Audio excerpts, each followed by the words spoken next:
Good Monday morning of Holy Week. And it's also the 25th of March, which is exactly the Feast of the Annunciation. It's exactly 9 months till Christmas. See? So isn't it something?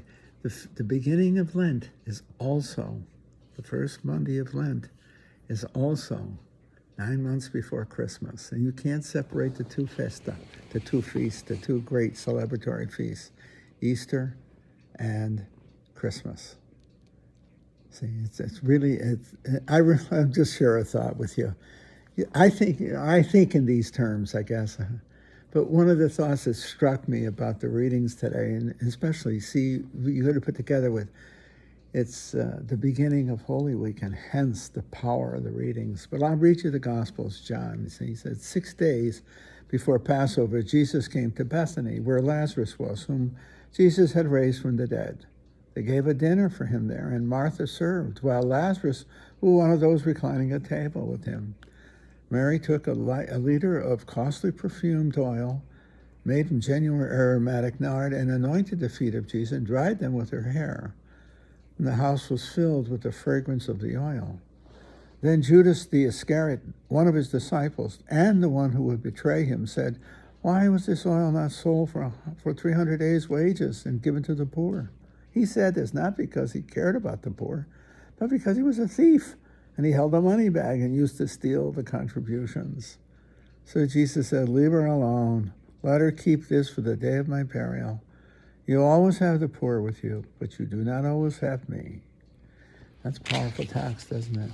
You see at the remember, this will be Holy Thursday night, the Eucharist, the foundation of the Eucharist, the establishment of the Eucharist. It's also a time of betrayal.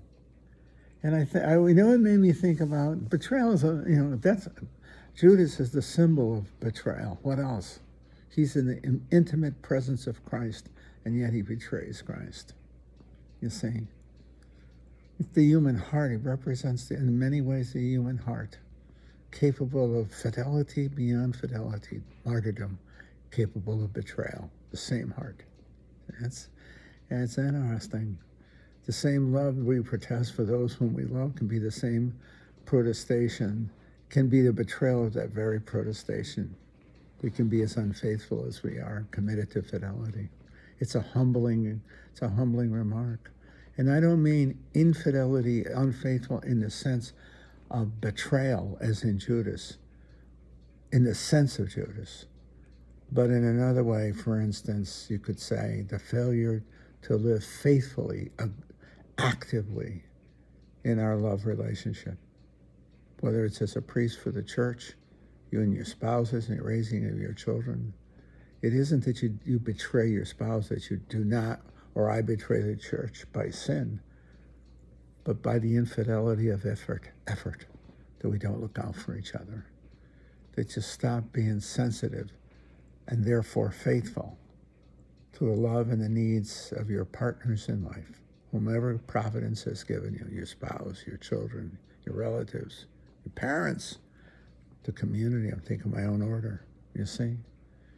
It's not betrayal like Judas, terrible double cross, but it can be active betrayal in the sense of not living up to what we are called to live up to. Our sins in that regard, or our failures in that regard, can be more consequential because they don't stand out. They're a quiet withering. I don't know how else to put it. It's a withering of the heart. You wake up one day and you wonder, who am I, or who is she, who is he? Because the love that was there is no longer present. There may be the marriage, there the family, but there is what's lacking now is the fidelity of intimacy.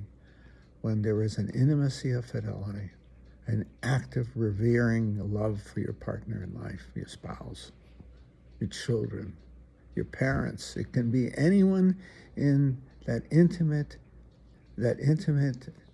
personal life narrative. I don't know how else to put it. I'm fumbling with my words this morning. But I think that is, what is fidelity? Fidelity means more than keeping your nose clean.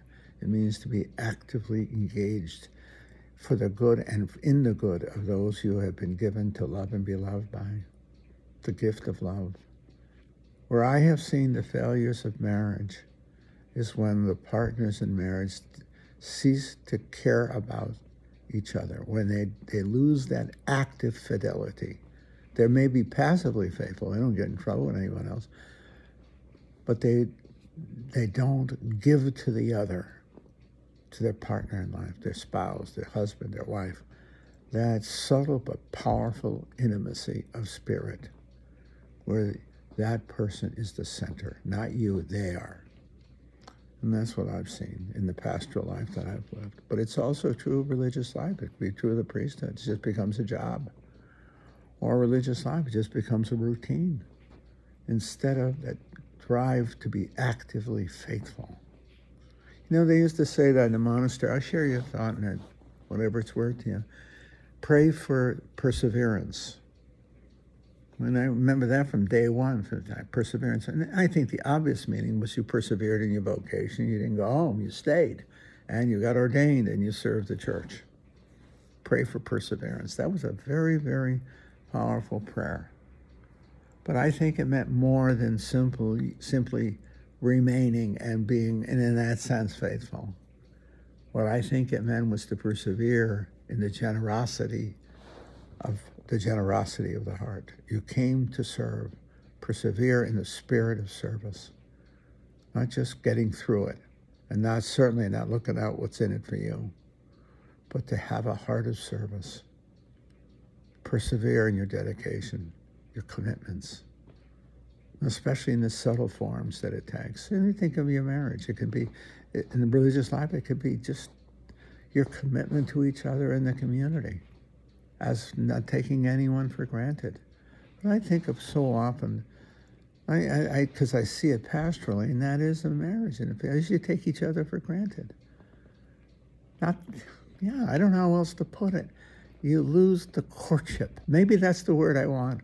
Where you were actively seeking to be faithful in spirit to your spouse. You were actively seeking to love well. Maybe that's what I'm trying to say. I'm not doing a good job this morning. It's early. It's only 4:15, quarter after 4. It's early. Been up an hour. I think more relationships die from inaction than they do from direct infidelity.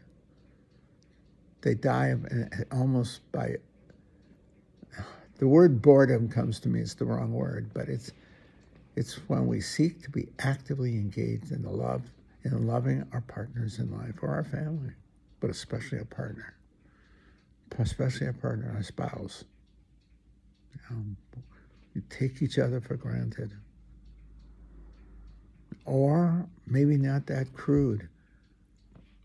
We cease to court them, actively court them, seeking, what would you like to do tonight? That kind of thing.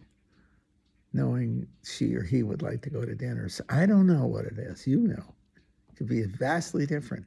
But it's when you hear a desire subtly expressed, perhaps in someone's face, when you're looking to please, not to get along, to actively please.